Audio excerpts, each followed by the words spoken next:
Good evening, everyone. You're welcome to the 6 p.m. newscast on Equinoxe Television. In our top stories, the close to 5 years old armed conflicts in Anglophone Cameroon continues to record series of atrocities and abusive, above all, killings in the two English-speaking regions. The recent case is the killing of a civilian, Dubila Jibril Ngoran, at the below Foncha neighborhood in the Bamenda 3 subdivision of the restive northwest region by one of the warring parties. Locals took to the streets denouncing continuous killing, abuses and atrocities committed on citizens by the warring parties. They as well paraded various quarters with the body of the killed Jibril, saying enough is enough. You will hear more in this newscast. Plus, Doctors Without Borders have refuted allegations made by the government of Cameroon that they are providing ammunition to separatist fighters to destabilize the state and cause a separation.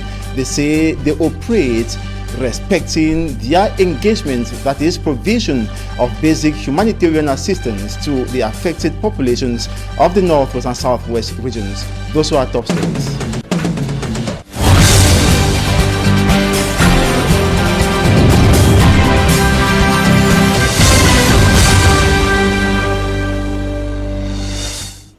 Good evening once again. You're welcome to the 6 p.m. primetime newscast on Equinoxe Television, where we are broadcasting live in Douala, the nation's economic capital. We begin with this story in the restive northwest region of the country, where the close to the 5 years old armed conflict rocking that part of the region continues to record atrocities as well as abusive, above all, killing. The latest killing is that of Dubila Jibril Ngoran at the below Foncha neighborhood in Bamenda 3 subdivision of the northwest region. He was killed by one of the warring parties. Locals took to the streets denouncing what they term a continuous abuse of rights of innocent civilians by the warring parties. They say enough is enough. They as well caused a lot of destruction. The incidents occurred Sunday, July 4, 2021. Details in the following report. Angry residents of the below Foncha neighborhood in Queen Bamenda 3 subdivision marching through various streets on Sunday, July 4, 2021 with peace plans, protesting against the killing of a man called Jibril Dubila Ngoran, allegedly by some uniformed men manning a checkpoint. This some man when a quarter man for below Foncha here. We don't come out the camp for inside moto. Shoot them, we don't get no motive. The population also paraded various quarters with his corpse, telling the warring parties enough is enough. Accompanying them were bike riders who also were eager to know the exact reason why Jibril Dubila Ngoran was shot dead. You can't talk why with the key. These angered citizens also went destructive.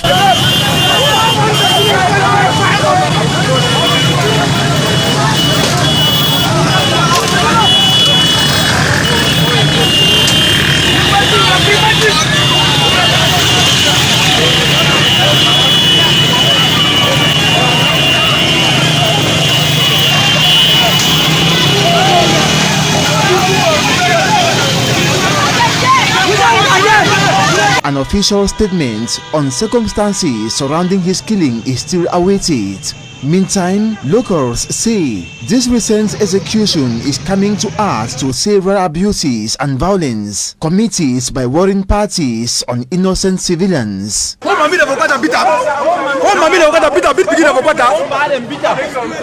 The killing of Ngoran has been condemned by the civil society group Women for Permanent Peace and Justice, who say time to intervene in the continuous slaughter of civilians and the militarization of civilian localities is now. Man, where they see every day, they know ye. And in the second part of this newscast, we'll be having as guest Dr. Emma M. Mosong, who is founder of the Women for Permanent Peace and Justice in Anglophone Cameroon. She will be punctuating on the recent atrocities, abuses, and killings being committed or on the rise in the two English-speaking regions and others. We'll as well talk about the Doctors Without Borders, who have categorically rejected allegations made by the government of Cameroon that they are providing arms to separatist fighters in order to destabilize the country and cause a separation. They note in a two-page document that reads, "We affirm as an absolute that we have never facilitated the transport of arms, ammunition, or armed combatants, and have never provided logistical or financial support to any of the parties to the ongoing crisis. In Cameroon, as everywhere else in the world, we operate in the strictest respect of our charter, which requires us to act in a framework of total independence, neutrality, and impartiality, and to apply a policy of zero tolerance for the presence of weapons in the structures and vehicles we support and maintain." That is just a summary of what Doctors Without Borders notes in their two-page documents published today. And it should be recalled that the government of Cameroon suspended Doctors Without Borders from carrying out humanitarian assistance in the two English-speaking regions of the country over claims they support separatist fighters with arms. Now we talk about insecurity that is on the rise in a locality called Zamboui, that's a village in the east region of Cameroon. This insecurity is masterminded by rebels from the Central African Republic. They have caused the locality to be ungovernable as well as uninhabitable. Details with Formi Armstrong Sander. Inhabitants of Zamboui, a village on the border between Cameroon and the Central African Republic, have for many years been victims of cross-border insecurity. The locality and inhabitants have been subject to kidnappings, cattle theft, and violent activities by rebels from the Central African Republic. A precarious security situation that saw the deployment of soldiers of the elite units of the Cameroonian army, the B, to secure the area. The commanders say their presence comes within an initiative taken by the head of state, President Paul Biya, 3 years ago, to create extended security units for the defense of Cameroon. Inaugurated by the divisional officer for Garwa Bulai, the extended security post comprised a dormitory of 40 beds, offices, a restaurant, and a generator for energy supply. The structure, according to the soldiers, has been constructed within the spirit of the army and the nation.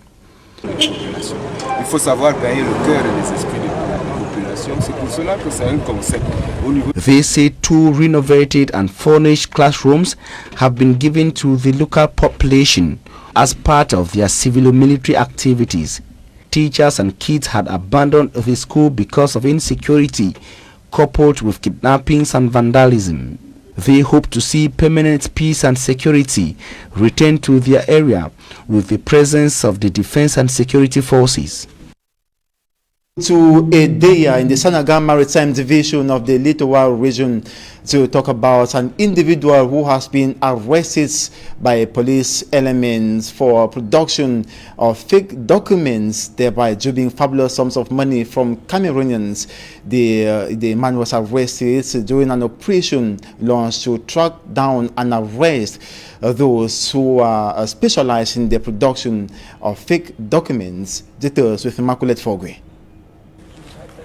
29-year-old Unji Kennedy, in a dragnet of elements of the Edeya police station, the Sanaga Maritime Division, Littoral region. He is specialized in the production and falsification of documents and the forging of fiscal stamps, all types of stamps, birth certificates, identification cards, and forged breeder documents were discovered in his hideout.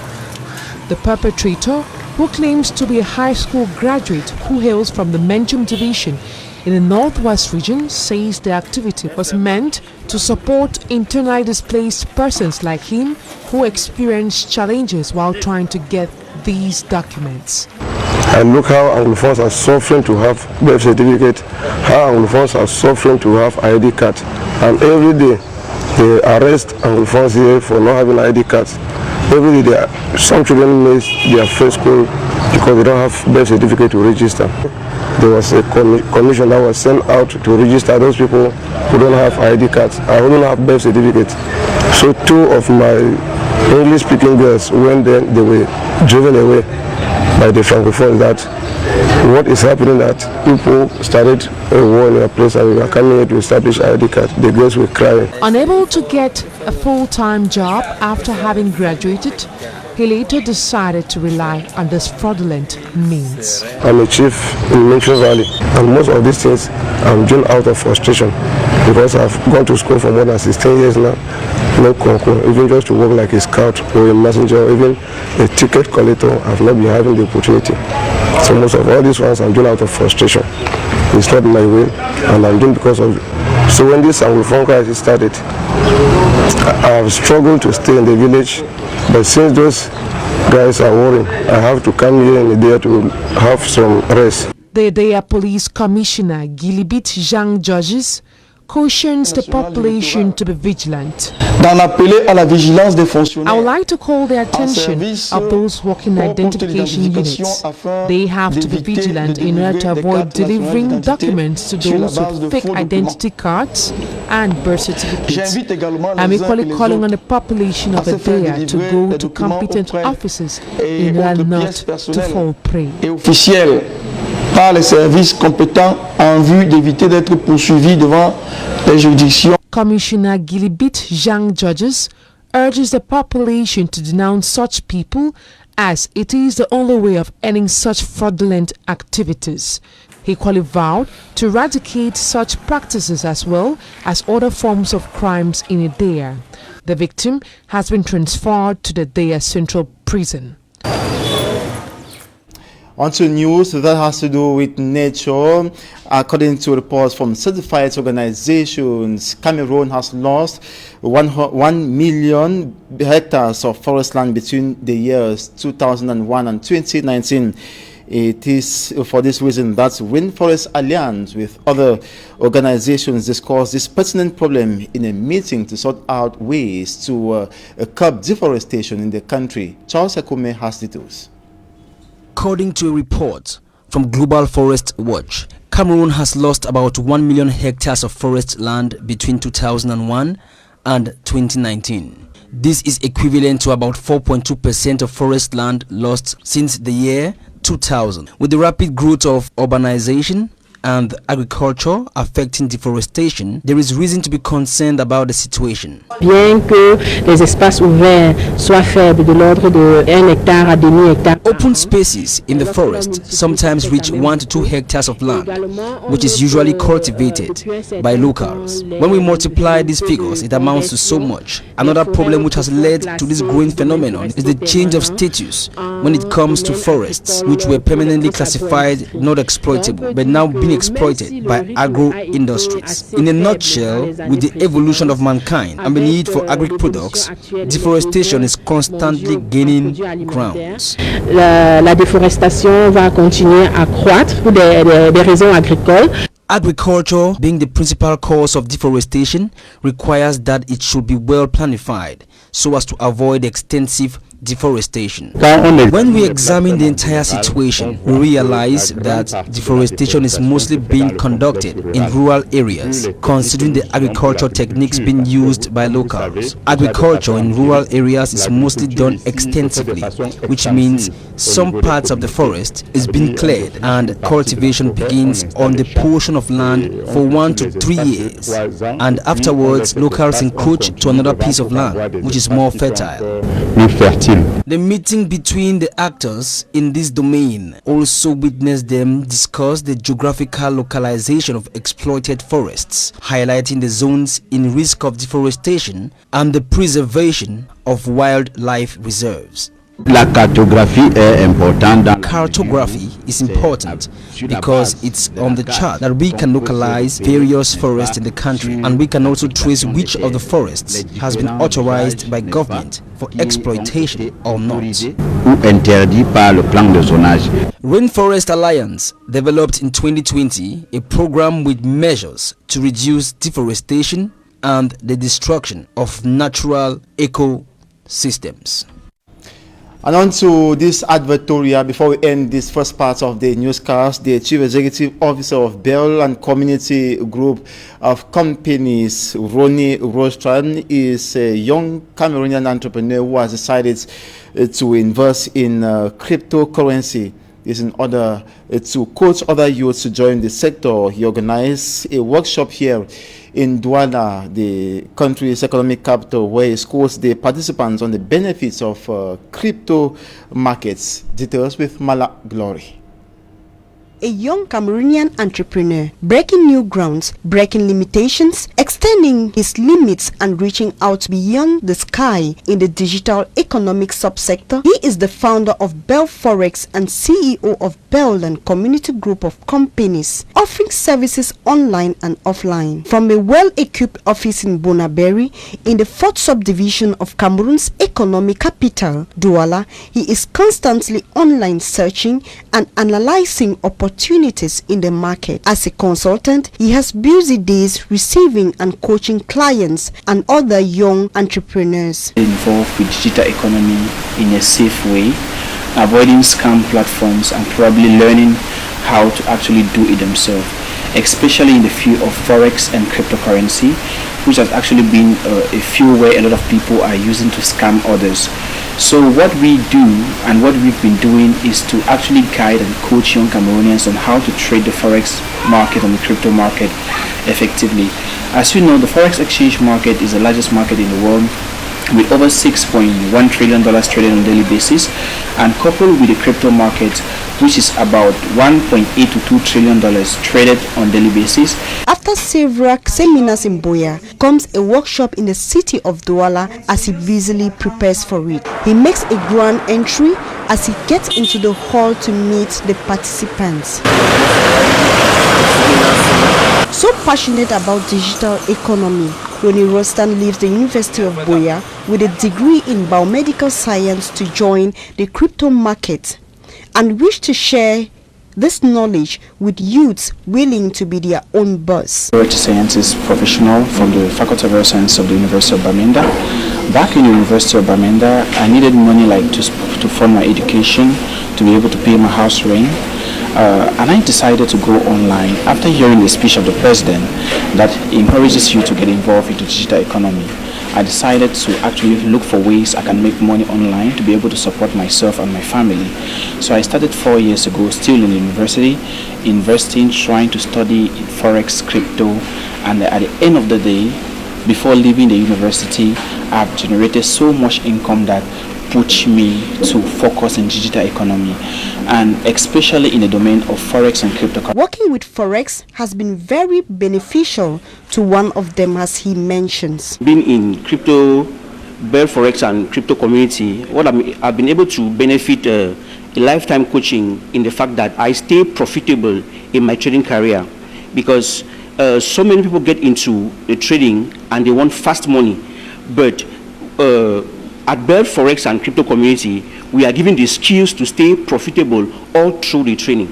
Not only for the youths, but for any age group, as long as there is a will and a desire for financial independence. We're giving money to them to go and trade, and I lost a lot of money. My family, friends also lost a lot of money. So when I got in contact with Bell Forex community, I said I will personally go and learn the trade, learn how to trade myself. And I should be honest to say that the community has very good teachers, people who have guided us through. Right now, I can personally trade without fear, because in fact I started trading personally without passing through third parties. And now I can realize what danger it is for people to go and be trading with platforms which they don't even know anything about. Secondly, you see, however, it's been noted that youths of these days are becoming very creative, and we can only wish them luck. That's it for the first part of this newscast. Up next, Talking Point.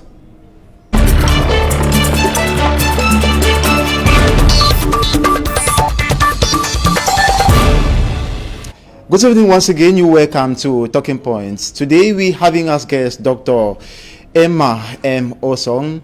She is an American of Anglophone Cameroon origin, one of America's notable advocates and leading voices striving for permanent peace based in the two English-speaking regions. She is also an author, educator, that's a professor at the Catholic University in America. She's as well a speaker and peace advocate, notwithstanding a permanent geodetic aerospace engineer and founder of Women for Permanent Peace and Justice. You're welcome, Doctor.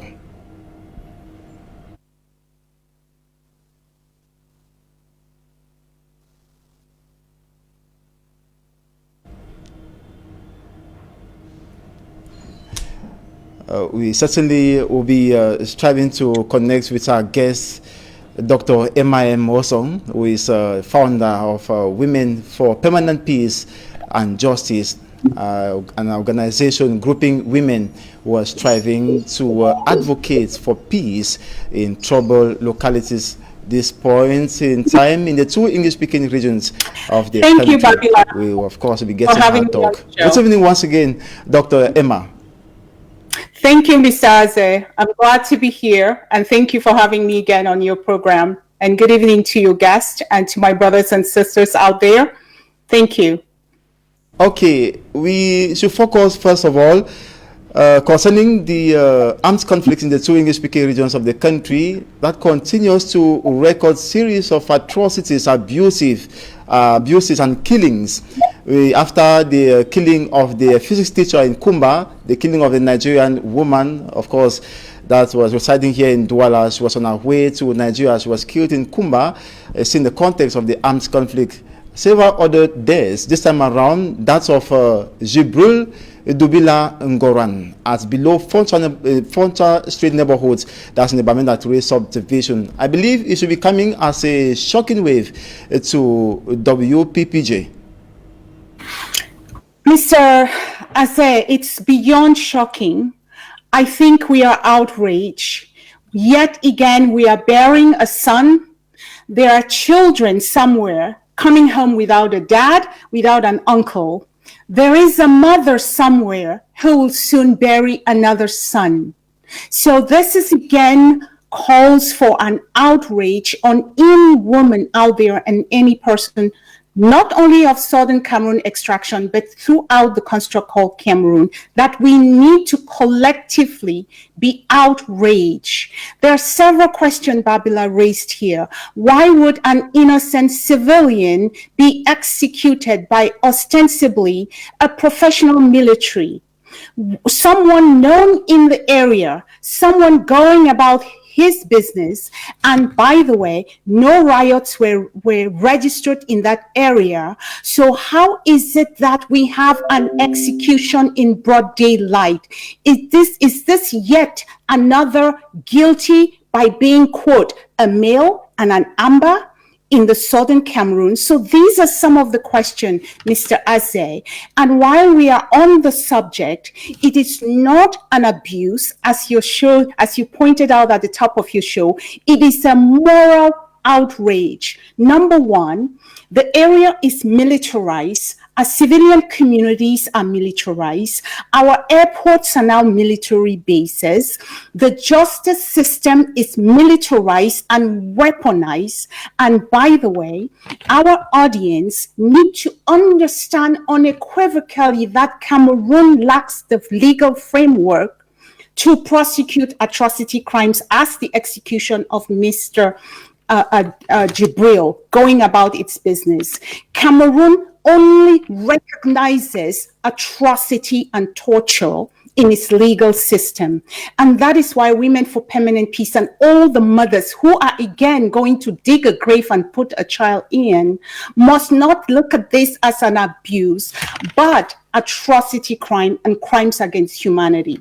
And this calls for all those, and I use some harsh words here, our brothers and sisters who are so-called elites. I call them apologists for Biya or Biya apologists, to recognize that the military, professional military, has not issued a statement, not on the execution of Mr. Jibril Dubaye, not on the execution the last time of women and children, during which the Prime Minister, Tion Gute, was out on his peace tour. On this execution, where does that leave us, Mr. Eze? That we are dealing with a country that is not open, it's closed to everything and attached to fixed solution, the solution that it can indeed win a military war against a people with legitimate concerns. Let me stop here by saying this is not new. We have seen young girls, juveniles in Kumba, principally Miriam Echi and Sandra Ashu, one of them at least a minor, remanded in the first instance court in Kumba to adult systems, penal systems, without the benefits of legal guardian, a legal counsel, and even if they do, children are supposed to be protected. These are minors, ostensibly, reported to be raped or defiled by other male, and the males, without any presumption of innocence, by the simple fact they are male, are amber, and therefore subject to execution. What country are we living in?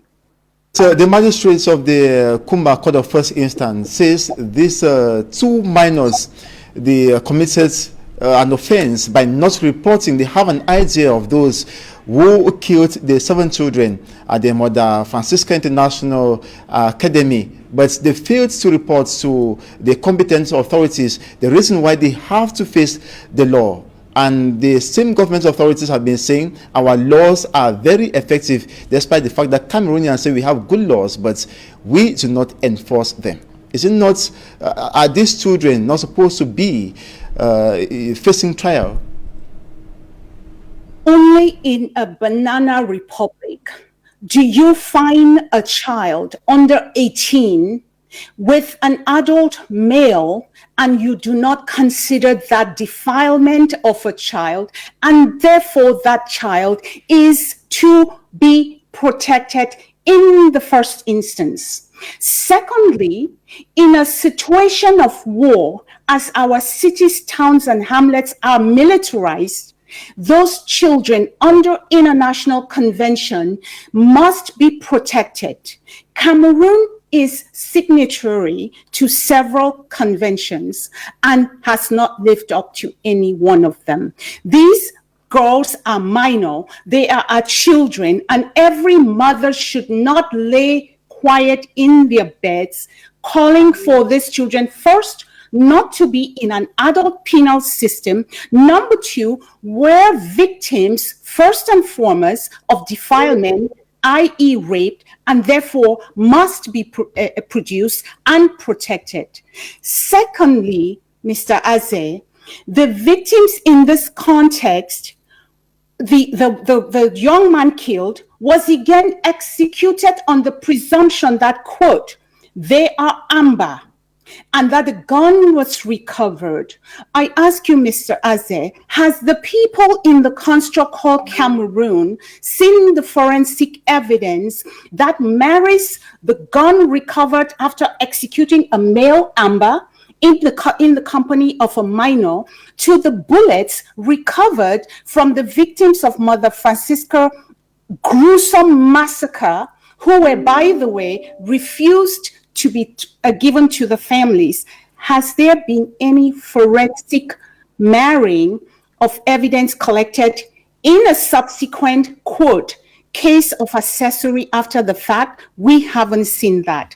All we know is that if you are male, you are subject to execution on the pretext of being amber under any condition that they deem necessary. And on top of that, plant evidence to make the case in the public eye that of, quote, terrorists. We must decry this as our collective consciences and humanity is at risk.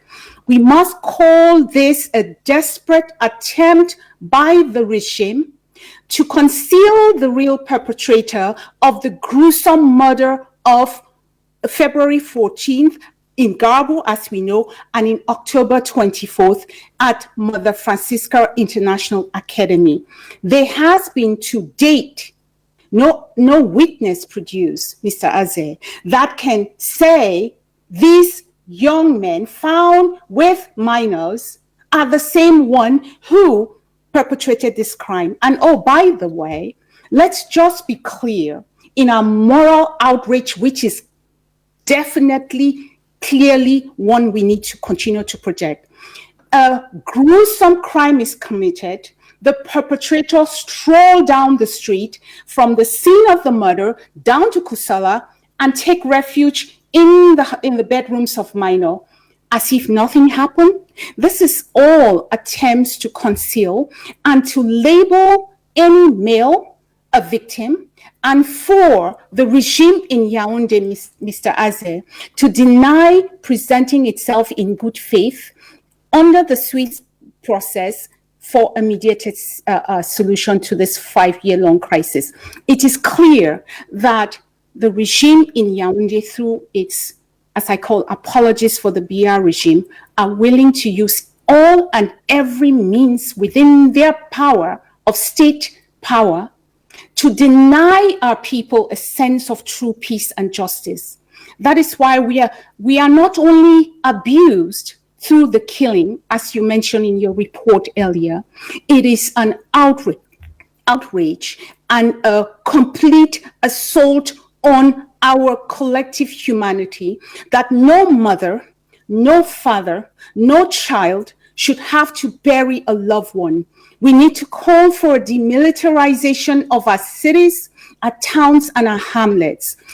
We need to call for the end and for the government of President Biya to ascend to the UN call for a ceasefire as a first point of departure, so that real peace, the peace that Mr. John Gute says he wants, which, by the way, I don't believe he truly does, because he would tell his government to sit down with the armed groups under the Swiss-led process and dialogue so we can achieve real solutions. Right now, we are working towards the peace of the graveyard, and every mother out there should deny that kind of peace. Okay, Dr. Emma, you mentioned of demilitarization of civilian localities, but the government says the military, they are there to protect lives and properties.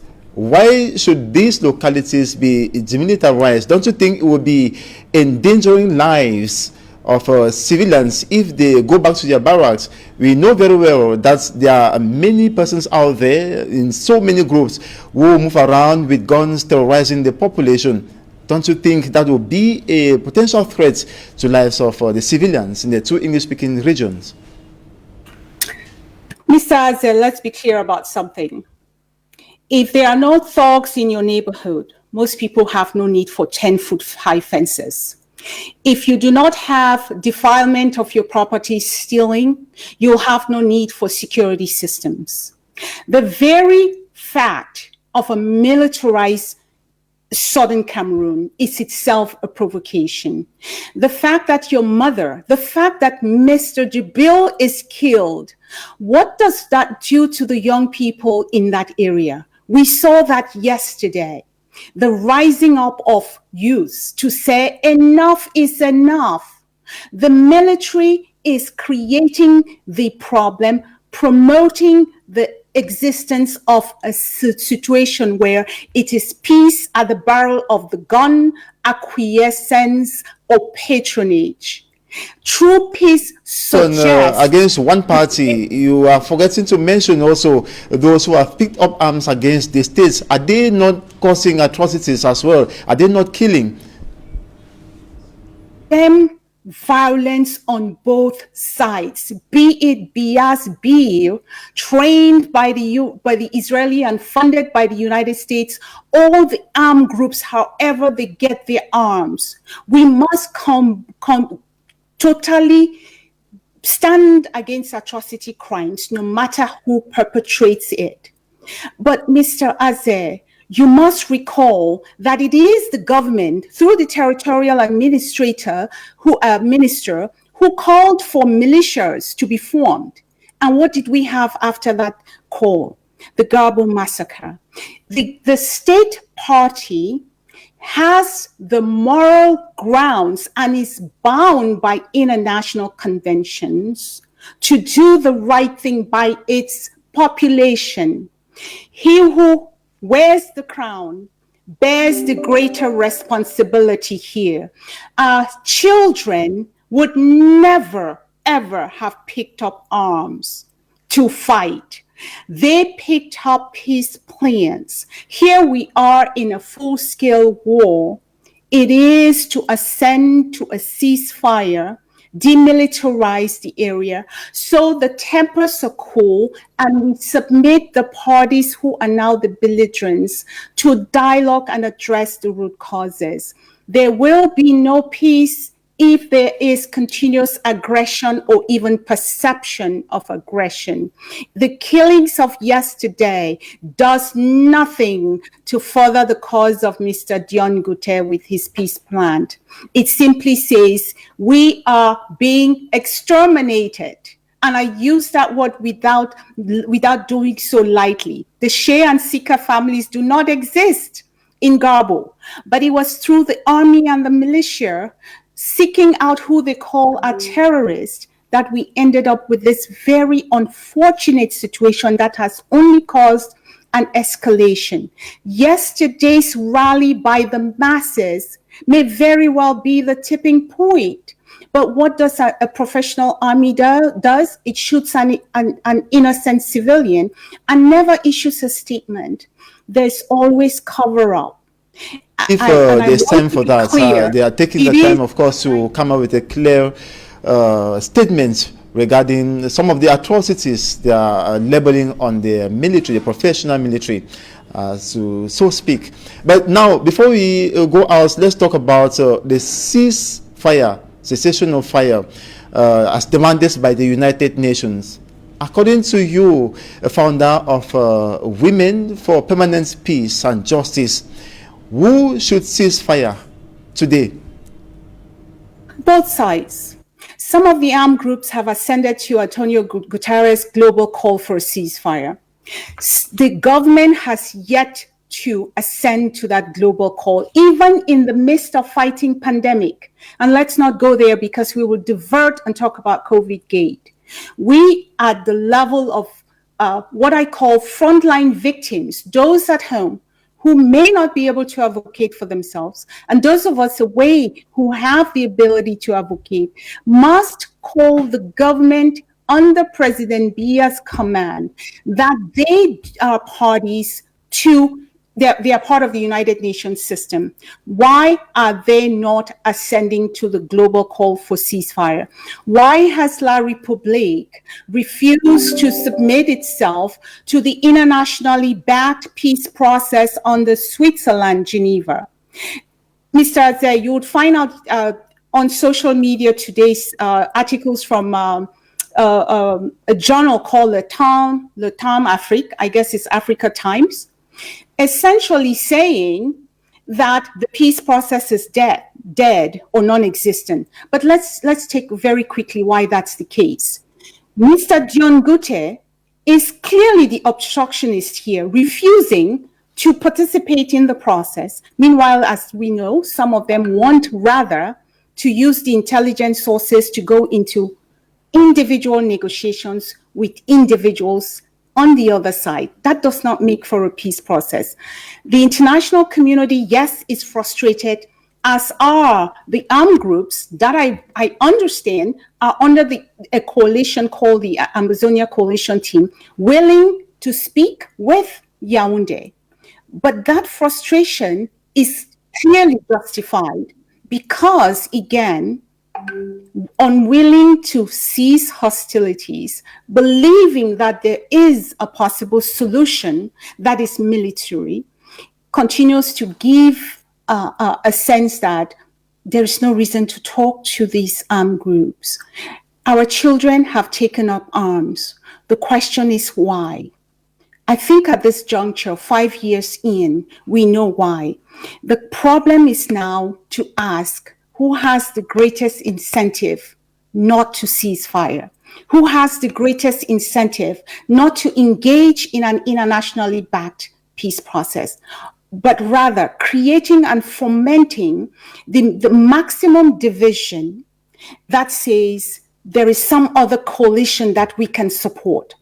If you believe in that coming out of Yaoundé and not the Swiss process, you're simply saying that the grievances, the justified grievances of the people of Southern Cameroon is just but a minority issue in the larger problem facing this construct called Cameroon, be it from Boko Haram to the east, to the south, to the northwest, and to the Nozo. As long as you do that, you're not going to be addressing the root causes. So I think if there is anything we all can collectively agree on, is that the BR regime clearly is closed to the possibility that it cannot continue to militarize our zone and get a victory outright from the people who clearly are embattled and now executed just for being male. That is, it defies imagination.